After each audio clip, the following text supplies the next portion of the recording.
তোমার পরে জানলে চলবে, আগে যেটা বলেছি সেটা কর। তিথির ঘরে।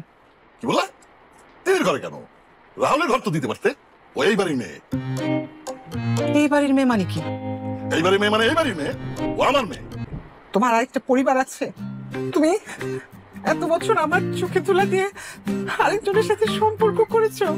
আপনার নিয়ে খালা খালা ঝগড়া লাগাই দিছে কেন? ঝগড়া লাগছে কেন? আমগো খালুর নাকি আরেকটা বউ আছে, আর আপনি হলেন ওই ঘরের মাইয়া। খালা খালুরে জিজ্ঞাসা আপনি কেডা? খালু কি কইছে জানেন? ওটা আমার মেয়ে। এই কথা শুই নাই তো খালা কান্দন শুরু করে দিছে। তুমি যাও। আচ্ছা। মাশাআল্লাহ, আমার রাহুলের কপালে এত সুন্দর মেয়ে জুটবে, এটা আমি কোনোদিন কল্পনাও করিনি মা। এটা আমার বিয়ের গয়না, আর এটা বিয়ের শাড়ি।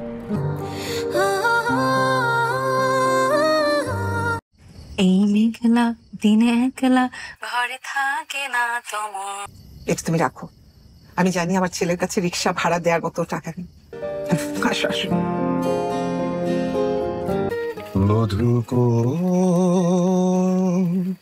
আলো